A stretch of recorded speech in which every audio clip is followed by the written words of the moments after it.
Yeah, hello everyone. So let's our start class. ठीक है। तो हमारा सेकंड पॉइंट क्या कहता है, constitutional context of Indian administration. तो क्या कॉन्स्टिट्यूशनल कंटेक्स्ट था इंडियन एडमिनिस्ट्रेशन का, उसको देखना। अभी हाल में असिस्टेंट प्रोफेसर का एग्जाम हुआ, तो उसमें जो आपका अभी यूनिट चल रहा है, इसमें एक क्वेश्चन पूछा गया था कि फेडरल फीचर्स मेन क्या क्या है। ठीक है। तो आज हम लोग ना यही सब डिस्कस करेंगे। ठीक है। तो क्या था constitutional context of Indian administration, इसमें हम क्या क्या पढ़ सकते हैं, इसमें हम पढ़ेंगे कि जो इंडियन कॉन्स्टिट्यूशन है उसका फ्रेमवर्क कैसे स्टार्ट हुआ, उसमें बी आर अम्बेडकर ने क्या बोला, ठीक है ना। और उसमें फिर इसमें हम फंडामेंटल राइट्स क्या है, directive principle of state policy क्या है, फेडरल सिस्टम में क्या होता है, सेंट्रल स्टेट लेजिस्लेटिव रिलेशन कैसे होता है ना, पार्लियामेंट्री सिस्टम ना। और तो यही सब हम इसमें कवर करने वाले हैं। ठीक है ना। तो पहले आप नोट कर लो कि हम इसमें क्या क्या कवर, आज के लेक्चर में आज क्या क्या मेन कवर करेंगे। तो पहला हम करेंगे कॉन्स्टिट्यूशनल कंटेक्स्ट में कैसे आप कॉन्स्टिट्यूशन फ्रेम हुआ, कितने दिन लगे, ठीक है ना। या फंडामेंटल राइट्स क्या है, डीपीएसपी क्या है, डीपीएसपी मतलब directive principle of state policy, ठीक है। और फिर फेडरल सिस्टम क्या है, उसमें यूनिटरी फीचर क्या है। फिर हम बात करते हैं पार्लियामेंट्री डेमोक्रेसी की, पार्लियामेंट्री फॉर्म ऑफ गवर्नमेंट कैसे है, ठीक है ना, उसमें उसके क्या क्या मेन फीचर्स हैं, आज हम इसको डिस्कस करेंगे। ठीक है। तो सभी लोग प्रेजेंट है ना।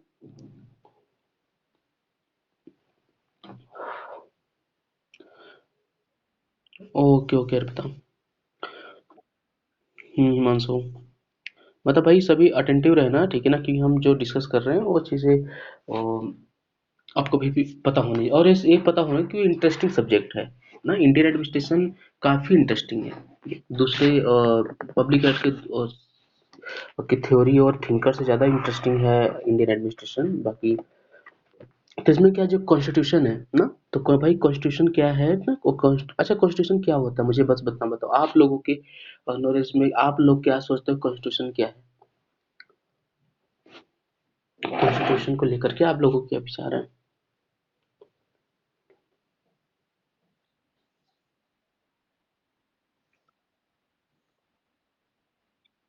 बिल्कुल वेरी गुड। तो हम इसको तो इसको हम क्या बोल सकते हैं, जो अभी संत कुमार जी ने जो बोला, तो हम इसको क्या बोल सकते हैं, इसको हम बोल सकते हैं हाईएस्ट लॉ, बोल सकते हैं ना, कि constitution constitution is the highest law, law of a country ना, कि भाई उससे बढ़ के कुछ नहीं है। ठीक है ना। तो हम बोल सकते हैं, तो ये क्या रिफ्लेक्ट करता है, रिफ्लेक्ट करता है the fundamental rights, fundamental principle, ठीक है ना, जिस पे सारा कुछ कंट्री जो है, जो एडमिनिस्ट्रेशन है, जिससे सब कुछ चल रहा है ना। लॉ एंड रेगुलेशन हो या जो भी हो, ठीक है ना, सब चीजें जो आपके फंडामेंटल राइट्स हैं, ठीक है ना, लॉ एंड रेगुलेशन है, या जो जो जैसे भी एडमिनिस्ट्रेशन चलता है गवर्नमेंट का, वो सब इसके ऊपर बेस करता है। तो हम इसको बोल सकते हैं constitution is the highest law of the country ना। तो highest law of the country reflect the fundamental principles on which a system of government and administration of a country is based।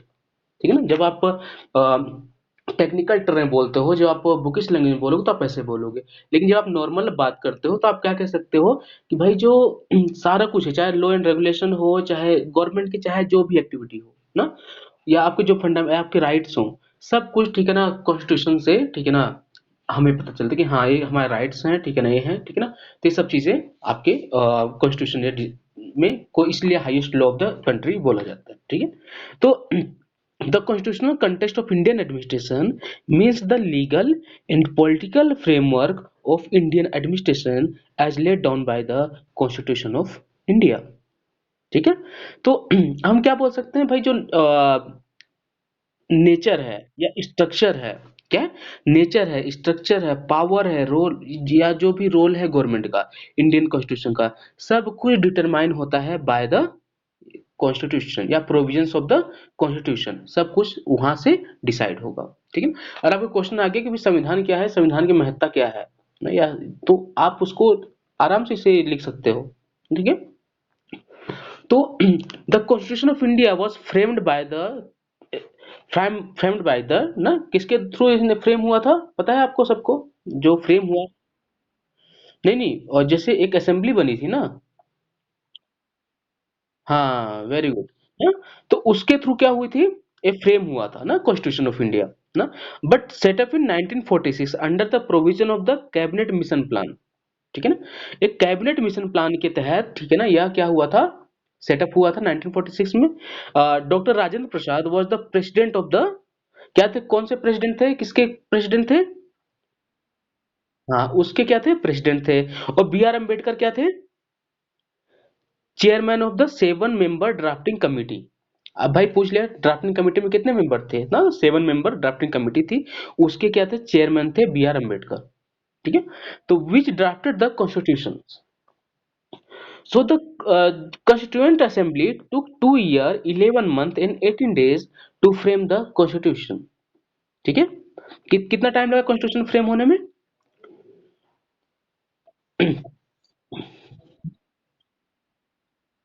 हाँ, ये मतलब जब एग्जैक्ट पूछेगा अगर by the way exam में, तो इतना होता है। और बाकी अगर बोलते हैं कि भाई कितने, तो बोल लगभग 3 साल या ऐसा कुछ करके बता सकते हो, बट एग्जैक्ट इतना पूछा था। ठीक है, so the constitution of India कब एडॉप्ट हुआ था?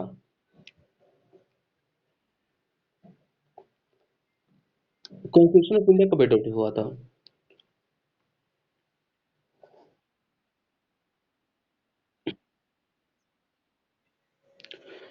अच्छा, और कोई बता सकता है कब फाइनल? 19?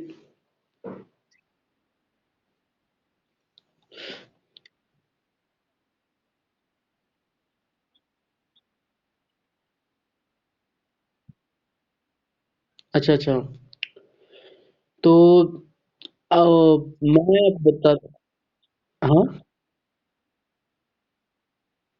ओके, अच्छा, ठीक है, तो भाई ये फाइनली अडॉप्ट हुआ था 26 नवंबर 1949। ठीक है, कब अडॉप्ट हुआ था? 26 नवंबर 1949, समझते हैं ना? 26 नवंबर 1949, कब क्या हुआ था, अडॉप्ट हुआ था। अब फोर्स में कब आया था?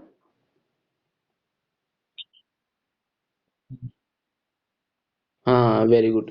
तो भाई एडॉप्ट और फोर्स दोनों अलग अलग चीजें हैं ना, तो कभी दोनों को मिक्स मत करना।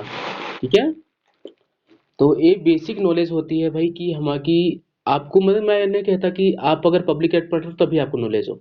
आप किसी भी फील्ड के हो, आपको एटलीस्ट अपना कॉन्स्टिट्यूशन पता होने चाहिए, आपको अपने राइट्स पता होने चाहिए। फिर आपको कभी कोई बेवकूफ नहीं बना सकता है कोई आपके ऊपर किसी भी चीज का, ठीक है ना, और लॉ का डर दिखा करके आपको और बहका नहीं सकता। ठीक है ना, तो आपको अपने राइट्स पता होंगे, तो आप वहाँ पे अच्छे से सर्व करोगे। तो अब देखो भाई, जब हम बात करते हैं कॉन्स्टिट्यूशन अडॉप्ट हुआ भाई 26 नवंबर 1949 एंड फोर्स आया 26 जनवरी 1950 ना, तो इस दिन के बाद से इंडिया क्या बन गया? इंडिया इंडिया क्या बन गया? वेरी गुड, क्या बन गया? India become a republic. अब रिपब्लिक मतलब क्या होता है, ये देखो बेसिक चीज पूछ रहा हूँ, बाकी हम तो अपने सिलेबस में जाएंगे तो। ठीक है, रिपब्लिक मतलब क्या होता है, आप बोलते हैं ना रिपब्लिक डे, तो रिपब्लिक का मतलब क्या हुआ?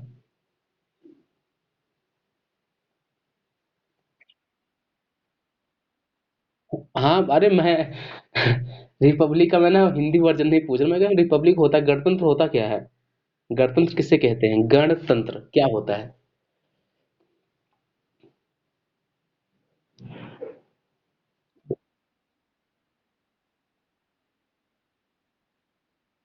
ओ, अच्छा, रिपब्लिक हो जाएगा। वो तो भाई वो तो गवर्नमेंट तो फिर जरूरी नहीं कि रिपब्लिक हो ना, गवर्नमेंट तो भाई ऐसे भी चल जाएगी। ठीक है ना भाई, दूसरी ऑटोक्रेसी रहेगी या फिर दूसरे एनार्की स्टेट भी रहेगा तो भी चल जाएगा, गवर्नमेंट तो चलेगी ना फिर तो। तो रिपब्लिक मतलब क्या होता है, आप रिपब्लिक डे सेलिब्रेट करते हैं ना बहुत जोश जोश से, अपने जोश लगा कि भाई कि हमारा रिपब्लिक डे है, रिपब्लिक डे है, तो रिपब्लिक होता क्या है? हम मनाते हैं रिपब्लिक डे भाई। आपको पता नहीं रिपब्लिक क्या होता है? रिपब्लिक मतलब क्या होता है कि जिसमें आपको बता दूं, बहुत लोगों को शायद नहीं पता होगा, और हो जाता है, छोटे छोटे चीजें हम ध्यान नहीं देते हैं, ठीक है ना, लेकिन ये सब चीजें हमें पता होना चाहिए अगर किसी ने पूछ लिया, क्योंकि आपको पता नहीं इंडिया क्या है। इंडिया को आर्टिकल फर्स्ट क्या कहता है? आर्टिकल फर्स्ट कहता है कि जो रिपब्लिक दैट मीन्स क्या है? यूनियन ऑफ द स्टेट्स बोलते हैं ना, क्या है? Union of the state. अब यूनियन ऑफ द स्टेट है, ठीक है ना, इंडिया को बोला जाता है, तो यूनियन ऑफ स्टेट का को, ठीक है ना, प्रेसिडेंट को हम क्या बोलते हैं? हेड ऑफ द स्टेट बोलते हैं ना, हेड ऑफ द स्टेट। और प्राइम मिनिस्टर क्या बोलते हैं? हेड ऑफ द गवर्नमेंट बोलते हैं, ठीक है ना। तो भाई जो यूनियन है, यूनियन ऑफ द, ठीक है ना, यूनियन ऑफ द स्टेट मिलके हमारा इंडिया बनाता है। और उसकी अध्यक्षता कौन करता है, या कौन उसका, ठीक है ना, मेन मतलब कौन माना जाता है उसे? प्रेसिडेंट को हम बोलते हैं, ठीक है ना। तो इस चीज को बोलते हैं रिपब्लिक, मतलब गणतंत्र। गण मतलब राज्य, बहुत सारे राज्य मिलकर अपना एक तंत्र बनाते हैं, समझ रहे हो? ऐसे याद करो, ठीक है ना। तो आप कभी नहीं भूलोगे, यूनियन ऑफ द स्टेट, ठीक है ना। जिसको, ठीक है ना, बोलते हैं कि जो वहां पे कौन होगा? राष्ट्रपति होगा। यूनियन ऑफ द स्टेट, ठीक है ना, राष्ट्रपति देखता है, ठीक है ना, पूरे स्टेट का, ठीक है ना। अगर कहीं भी, क्योंकि कैसे, जब राष्ट्रपति की जब हम पढ़ेंगे इमरजेंसी पावर, तो वहां पे प्रेसिडेंट रूल भी आता है, ठीक है ना। तो जब उसको देखेंगे तो वहां पे सारी बातें आपको क्लियर हो जाएगी, कैसे क्यों हम बोलते हैं राष्ट्रपति को कि जो यूनियन ऑफ द स्टेट का हेड होता है, हेड ऑफ द स्टेट्स क्यों बोलते हैं, उसके पीछे रीजन है। तो इसके पीछे रीजन है रिपब्लिक बोलने का। अब तो सबको समझ में आ गया होगा रिपब्लिक मतलब क्या है,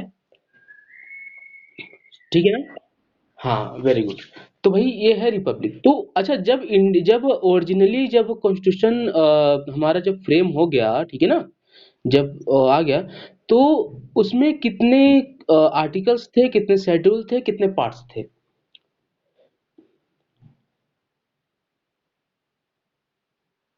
22 पार्ट्स थे, ठीक है। आर्टिकल्स 395 आर्टिकल्स थे, और शेड्यूल्स 8 शेड्यूल थे, ठीक है ना। बट नाउ प्रेजेंटली टाइम कितने हैं? 24 पार्ट्स हैं, और अबाउट 450 आर्टिकल्स हैं अराउंड, और 12 शेड्यूल्स, ठीक है। भाई नोट डाउन कर लेना जिसको नहीं होगा, ठीक है। तो कितने? 22 पार्ट्स, 395 आर्टिकल्स, 8 शेड्यूल। फिर लेकिन आज के टाइम में देखते हैं तो 24 पार्ट्स और अराउंड 450 आर्टिकल्स, ठीक है, एंड 12 शेड्यूल्स, ठीक है ना। अब भाई इतना फ्रेम हो गया, अब इसके बाद क्या बातें हुई भाई? प्रियम्बल। हम प्रियम्बल पे आते हैं, ठीक है। तो प्रियम्बल क्या होता है? प्रियम्बल ऑफ द कॉन्स्टिट्यूशन क्या है?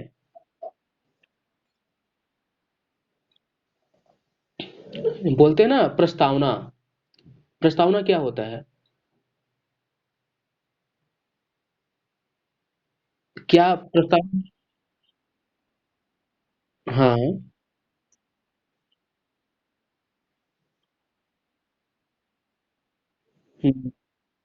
हम्म। मतलब प्रियम्बल जो है, ठीक है ना, मतलब क्या है कि भाई आपका कॉन्स्टिट्यूशन जैसा बना हुआ है, पूरा कॉन्स्टिट्यूशन उसको जस्ट डिफाइन पूरा कर देता है। मतलब क्या करता है?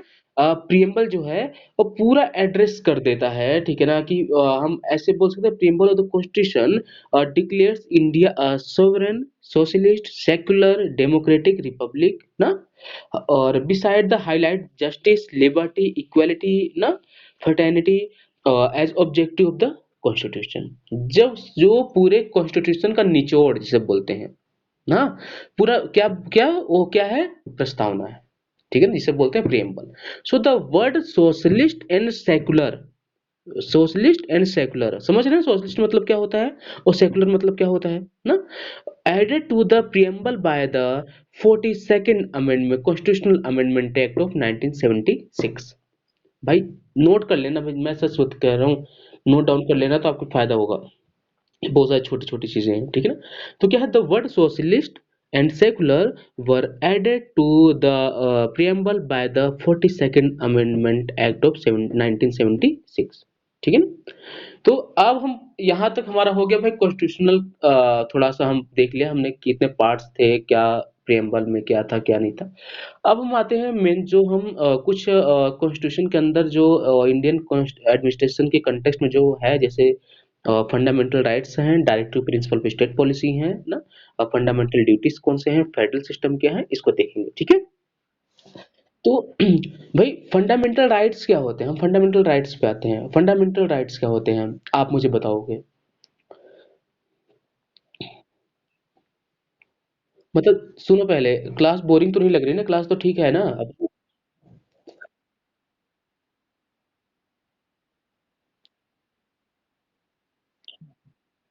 बिल्कुल, वेरी गुड। तो राइट्स होते क्या हैं? हम राइट्स को क्या, क्यों क्यों भाई, क्यों जरूरी है राइट्स हमारे लिए?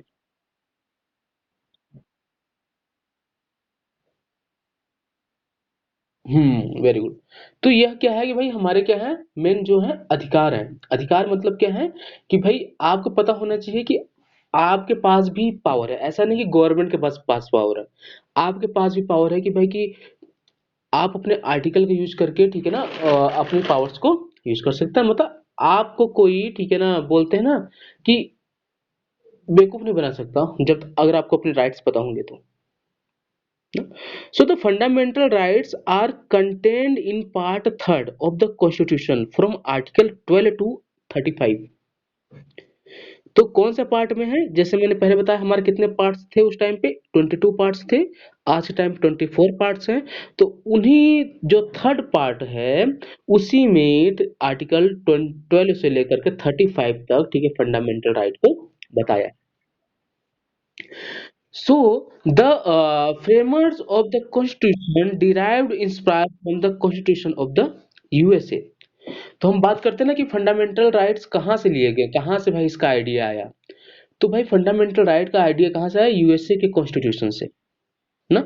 यूएसए के कॉन्स्टिट्यूशन से आया। तो यूएसए कॉन्स्टिट्यूशन में भाई बहुत सारी चीजें दी गई हैं।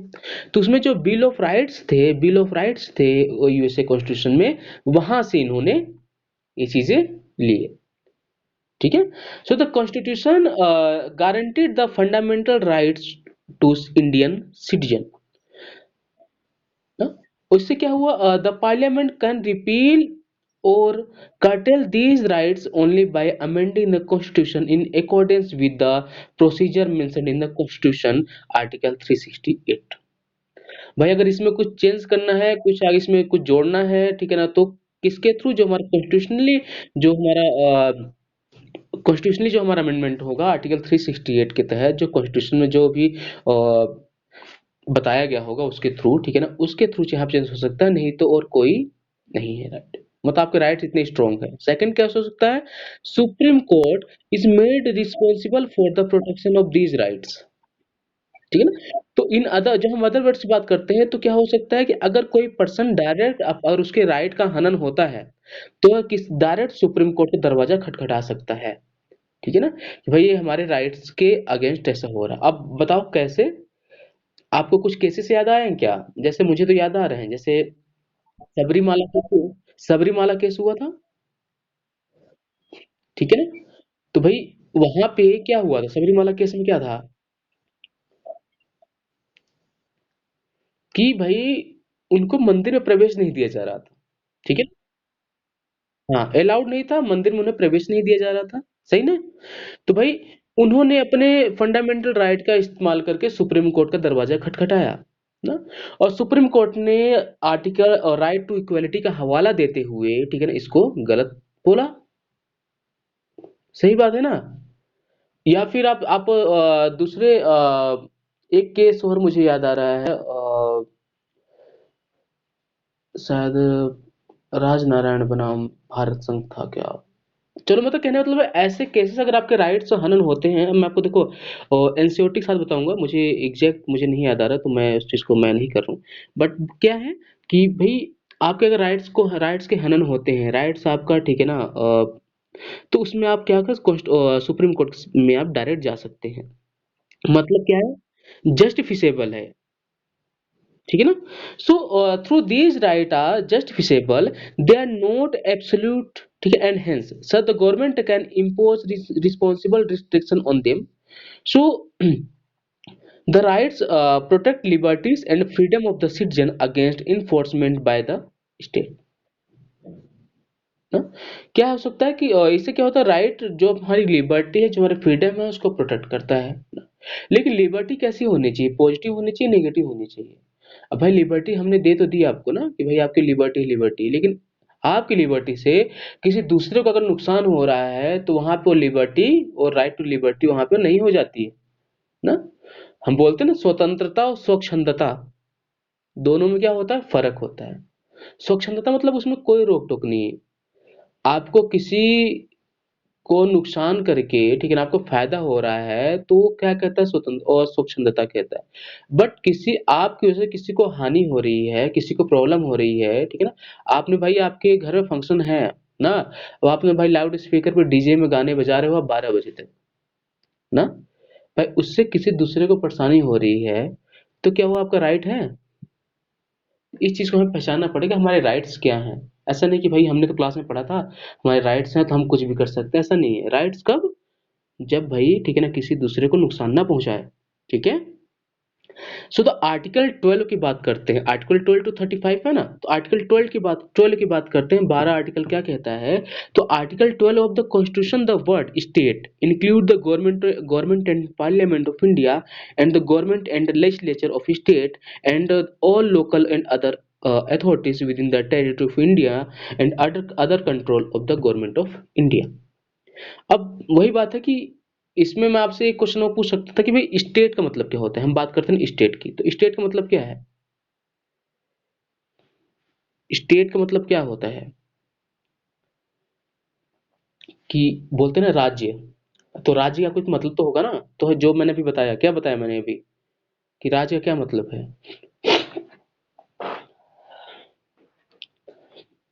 भाई राज्य का मतलब है जो आपका गवर्नमेंट है ना, गवर्नमेंट एंड प्रेस, बोलते हैं ना parliament of India, state legislature, local bodies, या फिर ऐसे यूनियन टेरिटरीज, या ऐसे कोई जहाँ पे गवर्नमेंट ऑफ इंडिया का कंट्रोल हो, वो सब मिलके हमारा क्या बनाता है, स्टेट बनाता है। स्टेट कैसे डिटरमाइन होता है, वहाँ की पॉपुलेशन से, वहाँ से जियोग्राफिकल एरिया से डिफाइन होता है ना। ये सब चीजें, बहुत सारी चीजें हैं, लेकिन ये सब चीजें आपको बेसिक पता होनी चाहिए, ठीक है।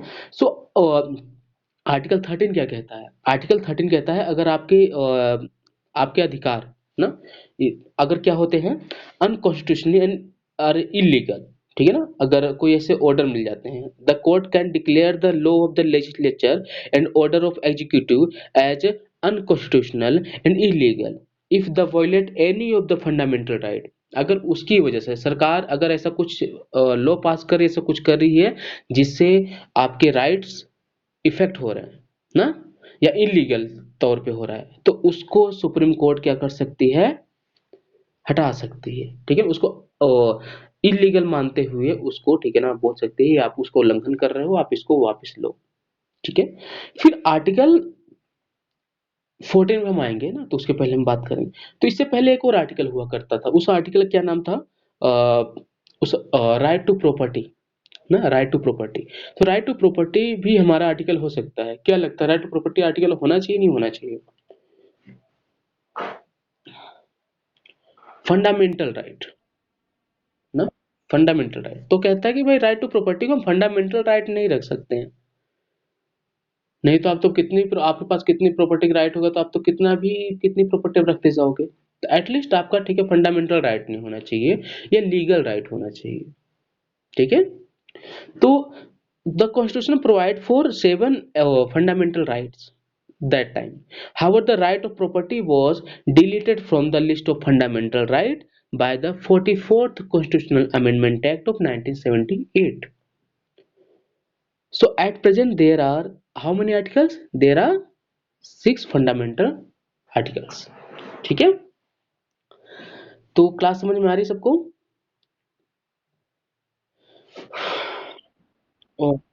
Okay, very good. नहीं समझ में आएगा तो वो चीज मुझसे पूछना आप लोग, ठीक है। सो अब हम पहले पहले आर्टिकल की बात करते हैं, right to equality. Right to equality क्या है? सो तो पहला आर्टिकल राइट टू इक्वेलिटी। अब राइट टू इक्वेलिटी में कितने हैं, राइट टू इक्वेलिटी आर्टिकल 14 से लेकर के आर्टिकल 18 तक दिए गए हैं, ठीक है ना। तो आर्टिकल 14 क्या कहता है, equality before the law and और equal protection of the law.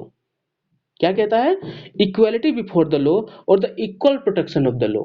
इस सब दोनों का मतलब क्या होता है, पहला का मतलब इक्वलिटी बिफोर द लॉ का मतलब क्या है, लॉ के सामने, एक कानून के सामने क्या हो, सभी इक्वल हो। दूसरा क्या कहता है कि equal protection of the law, इसका मतलब क्या हो गया? Equal protection of the law. कभी सोचा है कि भाई इनके मतलब अलग अलग हो सकते हैं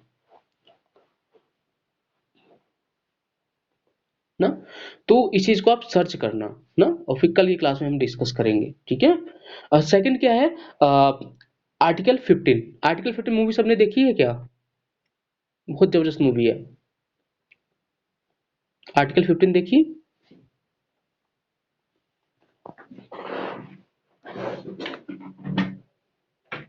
मूवी नहीं देखी? देखते हैं आप लोग यार, क्या बात है। अच्छी मूवी देखा।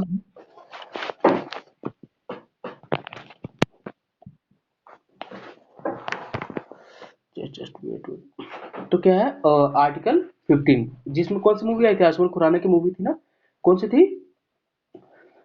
Prohibition of discrimination on ground of religious, race, caste, sex और प्लेस ऑफ बर्थ ना।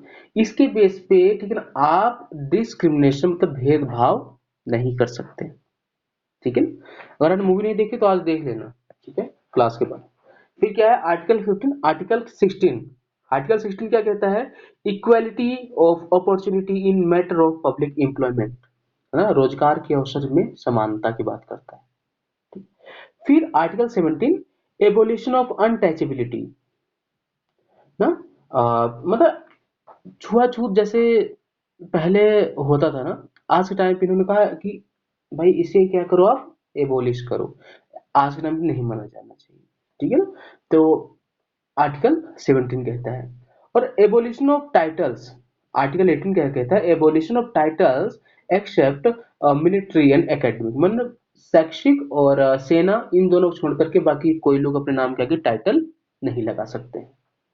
अब एकेडमिक में लोग डॉक्टर प्रोफेसर भी लगाते हैं ना, बट मिलिट्री में भी लगाते हैं ना।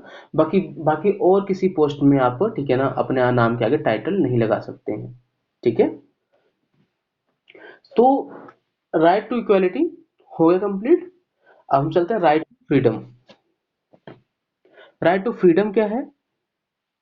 तो भाई राइट टू फ्रीडम है कि भाई स्वतंत्रता का अधिकार ना, कि आप स्वतंत्र हैं, ठीक है?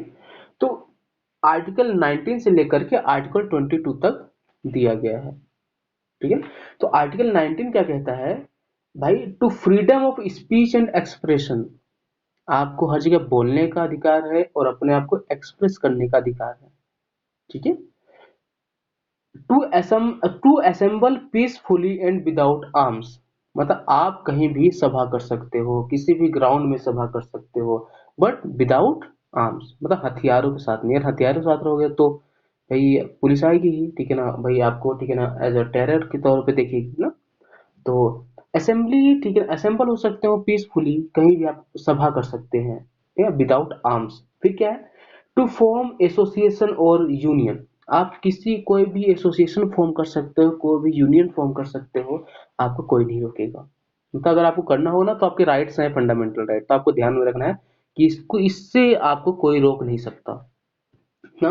और to move freely through the territory of India, आप इंडियन टेरिटरी में कहीं भी फ्रीली घूम सकते हो, आपको कोई रोके टोके नहीं करेगा कि आप यहाँ पे क्यों आए हो ना। तो ये चीजें हैं। फिर क्या है? To reside and settle in any part of the territory of India, आप इंडिया के टेरिटरी में किसी भी पार्ट में आप वहां पे जा सकते हो, वहां पे आप बस सकते हो, ठीक है, आपको कोई रोकेगा टोकेगा नहीं, ठीक है? बट कुछ एक्सपेक्टेशन, कुछ क्या ना, एक्सेप्टेंस कुछ हैं जो हैं, कुछ हैं जहाँ पे आप नहीं जा सकते। जैसे अभी तो 370 हटा, तो भाई वहां पे भी हो सकता है, बट बाकी जैसे किन्नौर डिस्ट्रिक्ट है, किन्नौर है ना, तो किन्नौर में क्या कोई बाहर में जाकर के क्या वहां पे रह सकता है? वहां पे एक्चुअली पैसा लगता है, जहाँ पे पैसा एक्ट लग जाएगा, ठीक है ना, वहां पे आप नहीं जाते हैं। फिर क्या है? टू प्रैक्टिसाइज इन एनी प्रोफेशंस और टू कैरी और any occupation trade and business, किसी भी जगह जाके आप ट्रेड बिजनेस ऑक्यूपेशन आप वहां पे कर सकते हैं, ठीक है?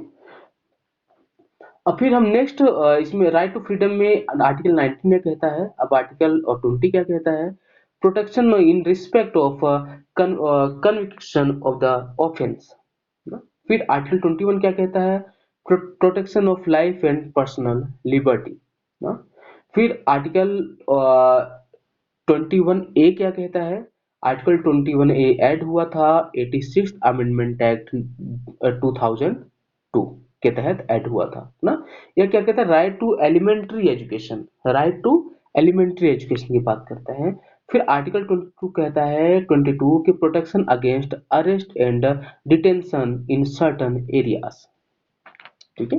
तो नेक्स्ट हम आर्टिकल पे आते हैं, फंडामेंटल राइट। नेक्स्ट है कि राइट अगेंस्ट एक्सप्लॉइटेशन, शोषण के विरुद्ध अधिकार ना। तो यह आर्टिकल 23 एंड 24 है जो इसकी बात करता है। तो आर्टिकल 23 क्या कहता है?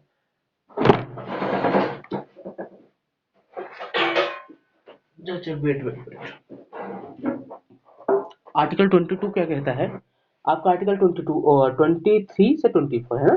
तो आर्टिकल 23 कहता है आपका prohibition of traffic in human being and forced labour that is बिगर ना। फिर आर्टिकल 24 क्या कहता है? Prohibition of employment of childrens below the age of 14 in any factory. मतलब कि वहां पे बोल सकते हैं ना कि बोलते हैं ना कि भाई बाल क्या बोलते हैं, बाल श्रम ना।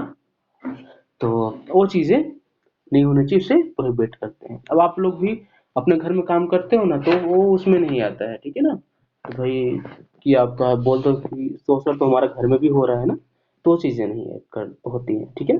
तो प्रोहिबिशन ऑफ जो होता है ना कि भाई की ट्रैफिकिंग आजकल होती, ह्यूमन ट्रैफिकिंग होती है ना, तो उससे प्रोटेक्ट करने के लिए आर्टिकल 23 बना हुआ है। और जो एम्प्लॉयमेंट ऑफ चिल्ड्रन ना, तो वहां के लिए आर्टिकल 24 बना है कि अगर किसी चिल्ड्रन का एक्सप्लॉइटेशन हो रहा है, ठीक है, तो भाई आर्टिकल 24 के तहत न्यायालय में जा सकता है और उसकी सुनवाई वहां पे होगी। और जो उसका एक्सप्लॉइटेशन करे उसे प्रॉपर जो भी कॉन्स्टिट्यूशन में जो भी लॉ में सजा है उसको मिलेगी। अब भाई बच्चे घर के उठ के नहीं जा सकते हैं कि नहीं नहीं यहाँ पे तो हमारा एक्सप्लॉइटेशन ही हो रहा है। तो यह है। फिर क्या, right to freedom of religion, मतलब धर्म के आधार पे क्या स्वतंत्रता है उसकी बात करता है। तो आर्टिकल 25 से लेकर के आर्टिकल 28 इसकी बात करता है ना। तो आर्टिकल 25 क्या कहता है? Freedom of conscience and free profession, practice and propagation of religious ना। Article 26 freedom to manage religious affairs, जितने भी रिलीजियस अफेयर होंगे उसको मैनेज करने की फ्रीडम है सभी को, चाहे धर्म चाहे कोई भी हो, हिंदू मुस्लिम सिख ईसाई, ठीक है ना, सभी को, ठीक है, चाहे कोई भी धर्म हो, जैन बुद्ध कोई भी हो, ठीक है ना। तो सभी के अपने धर्म के लिए इतना उनको कॉन्स्टिट्यूशनल राइट उनको मिला हुआ है। ठीक है। Freedom as to payment of taxes for promotion of any particular religion ना, उसके लिए आप भी स्वतंत्र हो आर्टिकल 27 के थ्रू। और आर्टिकल 28 के थ्रू आप फ्रीडम एज टू अटेंडेंस और एट रिलीजियस इंस्ट्रक्शन और religious worship in certain educational institution article 28 के थ्रू। तो इसको हम बोल सकते हैं ना PMTE से इसको याद रख सकते हो। P मतलब क्या हो सकता है? Propagation of religious. M मतलब क्या हो सकता है कि मैनेज ऑल अफेयर्स ना। T मतलब क्या हो सकता है कि भाई टैक्सेस जो आर्टिकल 27 में है। और E मतलब क्या हो सकता है कि फ्रीडम एज क्या कहते हैं, वर्शिप है एजुकेशन इंस्टीट्यूशन में आप अपने उसको थोड़ा सा वो बता सकते हैं, ठीक है। तो ये चीजें हैं आप right to freedom of religion. फिर आता है next, cultural and educational rights. तो what is the basic culture and education right? तो आर्टिकल 29 और 30 में चीज दिया गया है। तो आर्टिकल 29 क्या कहता है? Protection of interest of minorities regarding language scripts and culture. Article 30 right to minorities to establish and administer educational institution in their choices ना। Next, right to constitutional remedies ना, जितने कॉन्स्टिट्यूशनल रेमेडीज हैं ना, संवैधानिक उपचारों का अधिकार ना, आर्टिकल 32 है। तो उसमें क्या हो सकता है? उसमें the right to move the supreme court for enforcement of the fundamental right is guaranteed. So the Supreme Court shall have power to issue direction or orders or writs against habeas corpus, mandamus, prohibition and quo warranto and ना। तो ना तो हाँ, तो ये क्या हो सकता है ना उसका थ्योरी ना, एक enforcement of the fundamental rights according to article 32, ठीक है। तो यह हमारा है कॉन्स्टिट्यूशनल रेमेडीज के थ्रू। फिर हम नेक्स्ट चलते हैं DPSP, directive principle of state policy क्या है उस पे चलते हैं। तो अभी बताओ फंडामेंटल राइट, जो भी राइट समझ में आया नहीं आया हो, नहीं नोट डाउन किया हो तो मैं बता देता हूँ। अंडरस्टूड है ना, वेरी गुड। तो अब इसके बाद directive principle of state policy. अब ये क्या है directive principle of state policy?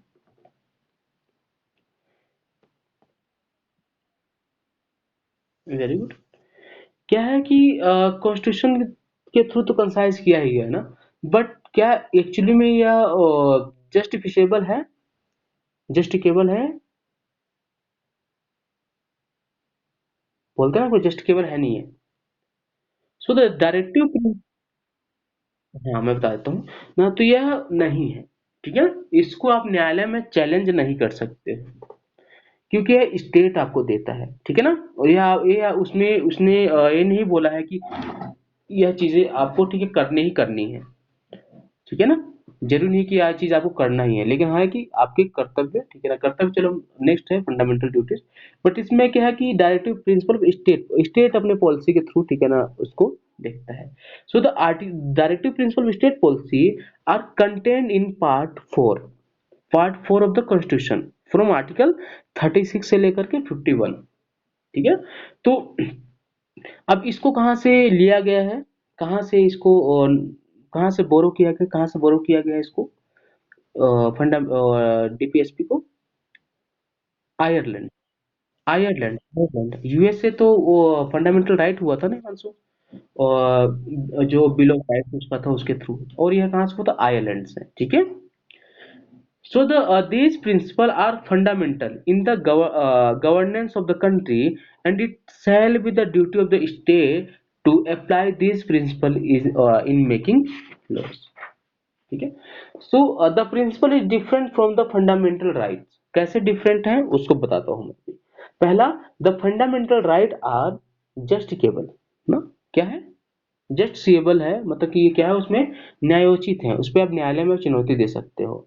But directive principle of state policy are non justifiable ना, and that is they can not be enforce in a court of law for their violation. अगर उसका violation होता है, उसको court में चुनौती नहीं दी जा सकती है, ठीक है। सो सेकंड पॉइंट क्या है कि भाई जो तो फंडामेंटल राइट्स हैं, it aims to guarantee political freedom ना, बट जो डीपीएसपी है वह क्या है, सोशल एंड इकोनॉमिक फ्रीडम की बात करता है, ठीक है। फिर थर्ड क्या हो सकता है, ठीक है ना, कि जो डायरेक्टिव प्रिंसिपल स्टेट पॉलिसी है, ठीक है ना, वो तीन प्रिंसिपल के थ्रू, ठीक है ना, होते हैं। पहला प्रिंसिपल वेलफेयर पॉलिसीज के थ्रू, वेलफेयर या socialist principle. Second Gandhian principle. Third liberal and intellectual principles. तो सोशलिस्ट एंड वेलफेयर प्रिंसिपल की जब हम बात करते हैं तो उसमें क्या है, तो आर्टिकल 36 से लेकर के आर्टिकल 51 तक दिए गए, ठीक है ना। तो अब इसमें आप आर्टिकल्स को या तो अपने आप रीड कर लेना, ठीक है ना, क्या जो कौन से आर्टिकल्स दिए गए हैं उसमें, ठीक है ना। और फिर आप मुझे बताना, क्योंकि आज ना, क्योंकि आर्टिकल 36 से 51 तक हम कवर कर लेंगे उसको, ठीक है ना। आर्टिकल 36 क्या है, 36 और 37, 38 ऐसे करके वो आप ना उसको देख लेना, ठीक है। हाँ, और उसमें समझ में नहीं आएगा तो मुझे बताना आप लोग। हाँ, अब हम आते हैं नेक्स्ट फंडामेंटल ड्यूटीज पे, ठीक है ना। फंडामेंटल ड्यूटीज क्या है, और क्या यह क्या है चीज, है ना। So the originally constitution did not contain the fundamental duties. तो कॉन्स्टिट्यूशन में ओरिजिनली, ठीक है ना, यह क्या वहां पे नहीं था, उसके बाद से जोड़ा गया। तो जोड़ने जोड़ने के लिए कोई ना अमेंडमेंट चाहिए, तो 42nd कॉन्स्टिट्यूशनल अमेंडमेंट एक्ट 1976 के तहत यह जोड़ा गया। और इसकी रिकमेंडेशन किसने किया था?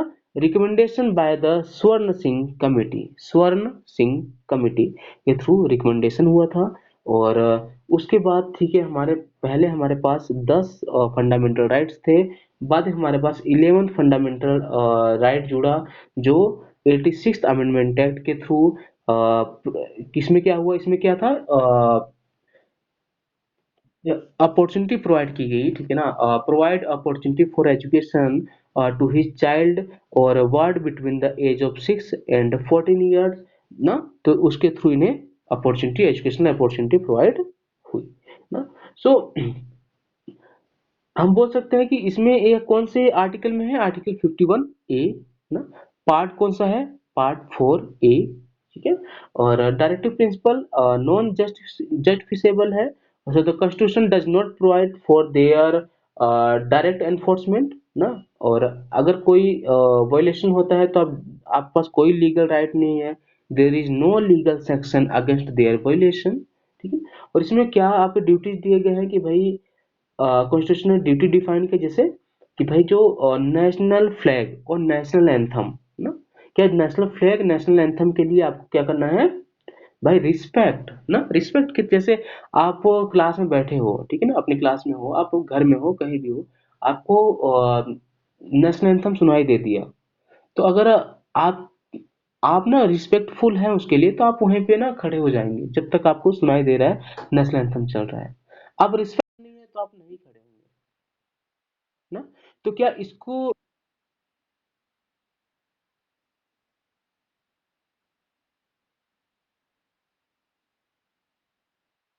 क्या यार,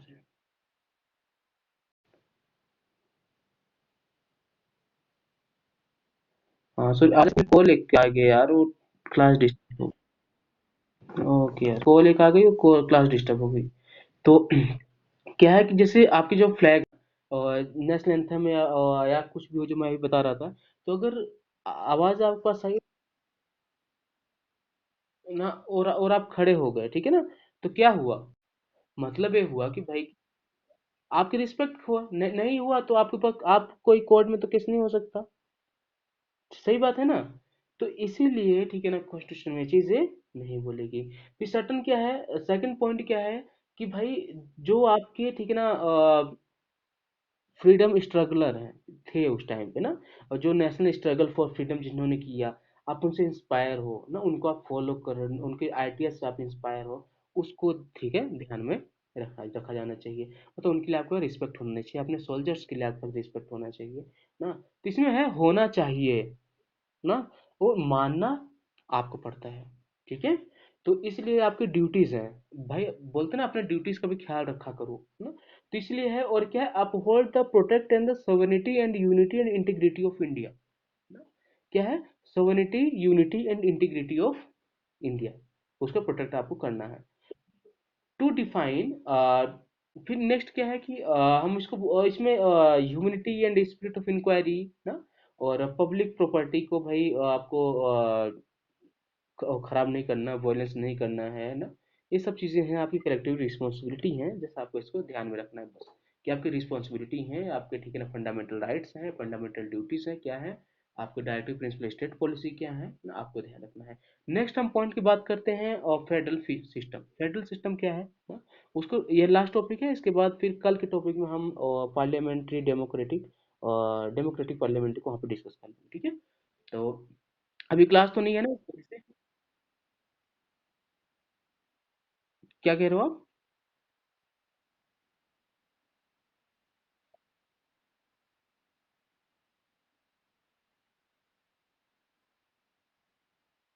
अच्छा, हाँ मतलब हम इसको बोल सकते हैं फेडरल, मतलब क्या है कि अ, अच्छा हम फेडरल को आज करें, कल करते हैं, कल फेडरल और इसको कर लेते हैं, क्योंकि आप लोग क्लास की टाइमिंग भी हो जाएगी ना नेक्स्ट। क्लास कब से कब तक है आप लोगों की, या फेडरल फीचर कर लें?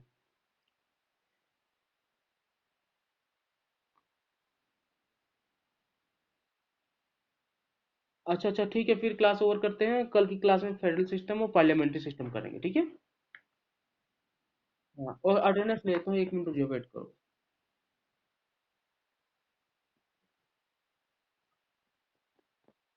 मतलब क्लास समझ में तो आ रही है ना सबको, ऐसा तो है नहीं ना कि क्लास समझ में आ रही है क्लास सबको? Okay very good, just wait wait. Arpita, Divya, Himanshu, Kamal, Manish, Meena, Narendra, Nikita, Pankaj, Sant Kumar, Shriya, Shubham, तरुण, ठीक है इतने लोग। ओ, ठीक है। कल की क्लास, आज को क्लास और कल की क्लास में मिलेंगे, ठीक है। अच्छा, 9 से 10 क्लास होती है क्या आप लोगों की? 9 बजे 10 बजे क्लास होती है आप लोगों की? अच्छा, ठीक ठीक। ओके ओके, ठीक ठीक।